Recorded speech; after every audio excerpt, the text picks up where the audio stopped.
tidak punya sertifikat pendidik ya. Artinya yang bersangkutan akan bersaing dengan pelamar umum lainnya ini tugasnya ya. Kemudian untuk informasi berikutnya ini adalah edaran teman-teman semua berkaitan dengan mekanisme pegawai pemerintah ya, mekanisme seleksi pegawai pemerintah dengan bagian kerja untuk jabatan fungsional guru pada instansi daerah. Di sini juga saya akan memberikan kira-kira untuk passing grade untuk pendaftaran P3K 2023. Honorer jangan coba-coba pindah instansi karena akan beresiko tentunya. Oke, akan saya berikan informasi berkaitan dengan CASN ya untuk seleksi P3K dan CPNS 2023 ya. Tentunya nanti timeline-nya hanya tinggal H-2 lagi. Oke, kita mulai teman-teman semua. CPN.com Jakarta. Kementerian Pendaya-gunaan Aparatur Negara dan Reformasi Birokrasi atau Kemenpan RB mengingatkan honorer yang akan mendaftar seleksi P3K 2023 untuk tetap fokus pada instansi tempatnya mengabdi ya. Jangan pernah terpancing mendaftar di instansi lain, bahkan pindah kabupaten atau kota atau provinsi. Jika tetap memilih pindah lokasi, honorer sendiri yang tentunya akan menanggung kerugian tentunya ya. Nah ini teman-teman semua, ini adalah peringatan bagi teman-teman yang honorer ya sekarang ini dari Kemenpan RB ya, bahwasanya jangan terpancing untuk mendaftar instansi lain apalagi harus sampai pindah provinsi ya. Oke, seleksi P3 2023 baik guru, tenaga kesehatan dan tenaga teknis untuk pelamar honorer hanya bisa melamar di instansi yang bersangkutan bekerja ya. Ini kata asisten deputi perancangan jabatan, perencanaan dan pengadaan sumber daya manusia aparatur Kemenpan RB Abbas Subagja ya dalam konferensi pers daring untuk pengadaan CASN tahun 2023 ini. Dia mengungkapkan Kemenpan RB sudah menerbitkan regulasi teman-teman semua ya untuk pengadaan P3 guru, nakes dan teknis ya. Ditambah dengan CPNS khusus honorer selanjutnya Kemenpan RB sudah memberikan afirmasi sesuai ketentuan 80%. Ingat, ini adalah alokasi yang luar biasa besar, 80% dikhususkan formasi ini untuk diisi oleh honorer. Jadi jangan berani-berani untuk pindah instansi apalagi sampai pindah provinsi ya. Oleh karena itu, di setiap regulasi pengadaan P3K ada pemberian afirmasi baik untuk honorer K2 maupun tenaga non-ASN. Ini keuntungan bagi honorer X kategori kedua ataupun non-ASN ya. Karena nanti akan ada afirmasi, tapi ada syaratnya teman-teman semua ya. Namun ada ketentuannya di mana afirmasi diberikan jika honorer melamar di instansi tempatnya bekerja. Jadi inilah kaitannya dengan yang tadi ya. Jadi jangan sekali-kali honorer pingin pindah instansi karena nanti afirmasinya akan berpengaruh dia dapat atau tidak. Kalau pingin dapat berarti dia harus melamar di instansi tempat dia bekerja. Kalau pindah instansi atau lokasi ya dia jadi pelamar umum tentunya dan akan bersaing ya dengan teman-teman lain ya. Nah, afirmasi honorernya tentunya tidak akan diberikan. Nah, dia menyadari jumlah formasi P3 2003 ini tidak sebanyak dengan jumlah honorer. Oleh karena itu, honorer bisa saja memilih formasi di luar daerahnya, namun dia mengingatkan untuk tidak melakukan itu sebab pengangkatan P3K dari honorer ini sebenarnya untuk menyelesaikan tenaga non-ASN yang tersebar di seluruh daerah ya. Tetap teman-teman semua yang sekarang honorer atau kategori 2 jangan terpancing untuk pindah instansi ya, sekalipun mungkin tahun ini tidak bisa terselesaikan semua. Jadi pemerintah tetap mengadakan atau memikirkan teman-teman semua berkaitan dengan penyelesaian honorer tentunya. Nah, intinya di sini kalau mau melamar formasi di luar instansi atau lintas daerah bisa saja teman-teman semua, tapi tentunya akan menjadi melalui jalur pelamar umum dan ini akan sangat berat bagi teman-teman semua ya, apalagi yang mungkin kalau yang guru tidak punya sertifikat pendidik ya. Artinya yang bersangkutan akan bersaing dengan pelamar umum lainnya ini tugasnya ya.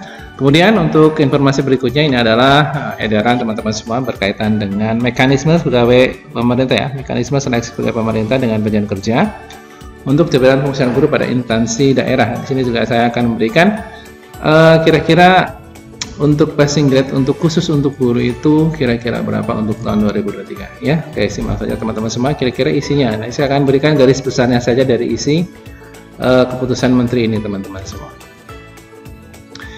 Yang pertama adalah jenis penetapan kebutuhan pegawai pemerintah dengan perjanjian kerja atau P3K Untuk khusus jabatan fungsional guru ini untuk tahun 2023 hanya akan ada 2 kategori ya, yaitu kebutuhan khusus dan kebutuhan umum. Nah, ini bedanya Pak. Yang kedua ini, kriteria pelamar dengan kebutuhan khusus ini meliputi prioritas ya, pelamar prioritas atau sering kita sebut dengan P1, P2, dan P3. Di mana P1 adalah guru yang lulus passing grade di tahun 2021 ya tentunya ya. Nah, kemudian yang kedua adalah tenaga honorer kategori 2 atau XTHK2 ya. Kemudian yang ketiga adalah guru non aparatur sipil negara non ASN di sekolah negeri. Nah, ini adalah keterangannya ya, bahwasanya kalau yang dimaksud dalam huruf A ini, kalau pelamar prioritas adalah pelamar yang memenuhi nilai ambang batas seleksi P3 jabatan fungsional guru untuk tahun 2021 ya. 2021 dan belum pernah dinyatakan lulus pada seleksi jabatan prioritas sebelumnya. Kemudian keempat, XTHK2 adalah sebagai dimaksud di diktum kedua ini huruf B, ini adalah yang terdaftar di pangkalan data atau database BKN ya. Nah, X kategori 2 ini pada Badan Kepegawaian Negara ini sudah ada datanya yang sudah tersimpan. Yang kelima adalah guru non ASN di sekolah negeri ya, sebagaimana dimaksudkan pada poin C ini juga masuk dalam pelamar kebutuhan khusus ya.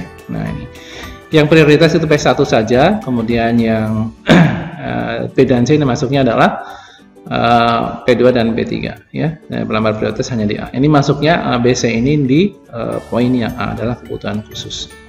Oke, kita lanjutkan. Bagaimana yang kebutuhan umum? Nah, yang kebutuhan umum ini sebenarnya adalah teman-teman yang masuk dalam kategori lulusan baru ya, misalkan PPG Prajabatan ya, dan teman-teman semua yang mengabdi dan terdaftar di Dapodik gitu nih, ataupun di sekolah atau instansi negeri yang di bawah 3 tahun tentunya ya. Nah, poin ke-12, pelamar lawan kebutuhan P3K jabatan fungsional guru ini tahun anggaran 2023 didahulukan secara berurutan ya. Yang pertama adalah pelamar prioritas. Jadi nanti yang pelamar prioritas atau P1 ini akan ditempatkan terlebih dahulu ya. Nah, jadi tinggal nunggu formasi saja, formasinya ada langsung ditempatkan di tempatnya itu. Kemudian barulah nanti X kategori 2, kemudian guru ASN, baru yang terakhir nanti kalau masih ada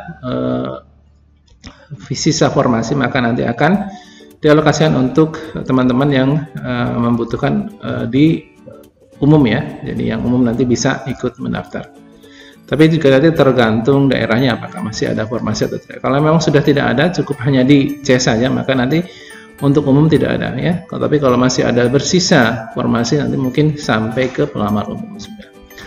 Kemudian yang ke-27 ini langsung ya, nilai kumulatif paling tinggi untuk seleksi kompetensi dan wawancara itu ya. Jadi nanti ini adalah nilai maksimum dari yang akan diujikan oleh teman-teman yang masuk dalam kategori pelamar umum ya. Ini totalnya adalah 670. Ini maksimal. Kalau nilainya sudah betul semua, mungkin dikatakan nilainya baik semua, betul semua. Nah, ini nilai maksimal untuk kompetensi teknis adalah 450 ya. Kemudian untuk sosiokultural dan manajerial ini adalah gabungan ya. Ini 180, ini maksimal. Kemudian untuk wawancara ini 40 poin yang tertingginya. Nah, untuk ambang batasnya nanti tentunya akan ada lampiran di belakang ya. Nah, ini teman-teman yang ke-30, untuk penempatan nilai ambang batas bagaimana dimaksud pada diktum ke-28 itu, untuk kompetensi teknis nanti akan ada lampiran yang saya akan berikan di belakang ya. Silahkan di pause saja nanti ketika mungkin teman-teman melihat yang sesuai dengan jurusan panjenengan semua.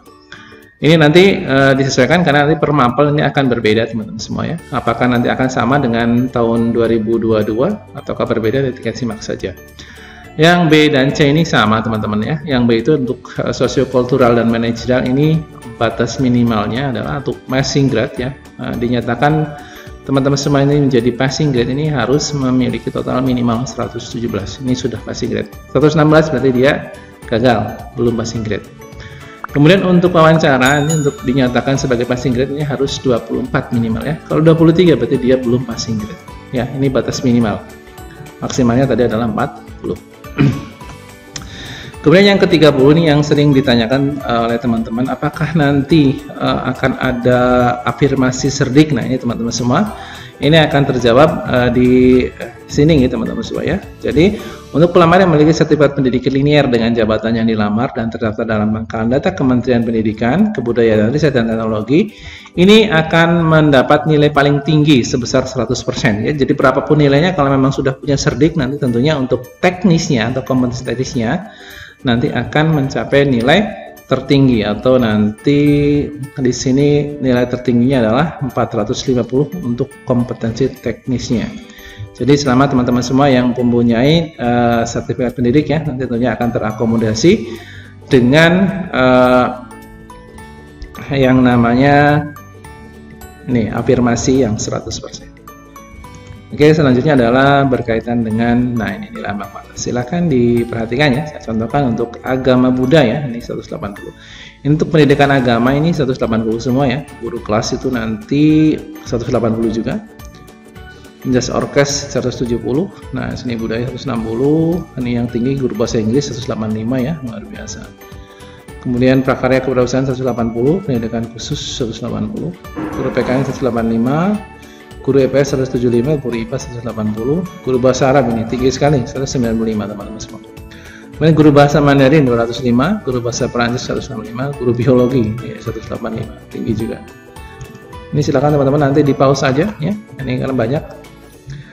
Guru ahli pertama guru ekonomi 190 tinggi, guru fisika 160, guru geografi 180, guru kimia ini 190 teman-teman, guru sejarahnya 205, guru sosiologi 195 dan guru TIK nya 175. Kemudian antropologi 150 ini, teknik perawatan gedung ini 185, konstruksi dan perawatan bangunan ya, ahli pertama guru konstruksi dan perawatan bangunan sipil ini 220 tinggi. Guru teknik konstruksi dan perumahan ini 185. Guru desain pemodelan informasi bangunan ini 205, guru teknik furniture ini 180, guru agribisnis tanaman ini 175, guru agribisnis ternak ini 205, guru agribisnis perikanan 190 dan sebagainya ya. Ini ada yang 200 nih, akuntansi keuangan lembaga 205, guru usaha layanan pariwisata perhotelan ini 205. Ini yang tinggi lagi ada guru seni pertunjukan 205. Kemudian guru broadcasting dan perfilman 210 tinggi, guru animasi juga tinggi 210. Nah ini guru busana ini 200 teman-teman semua, guru teknik mesin ada 195, guru otomotif 170. Nah ini guru pengelasan dan fabrikasi logam ini 205, guru teknik logistik 200 ini tinggi teman-teman semua. Kemudian guru teknik pesawat udara 205, ada yang 190, guru kimia analisis, guru kimia industri 180. Guru teknik ketenaga listrikan 185, nah ini ada yang 200, guru teknik geospasial ini 200, kemudian guru teknik perminyakan 205. Nah ini tinggi-tinggi teman semua. Ada yang 215 ini guru layanan kesehatan 215 ya. Jadi silakan teman-teman semua di pause saja ini bagi teman-teman yang mungkin ada di sini ya, guru yang dimaksud dengan sesuai dengan kompetensi panjenengan semua. Kemudian guru nautika kapal penangkapan ikan ini 185, guru teknik kapal niaga, teknika kapal niaga ini 205, dan terakhir adalah guru nautika kapal niaga ini 185 untuk batas ambang batasnya ya. Nah ini untuk kompetensi teknisnya saja. Untuk sosiokultural dan manajerial wawancara ini sama. Oke, terima kasih, selamat siang, saya Eri. Assalamualaikum warahmatullahi wabarakatuh.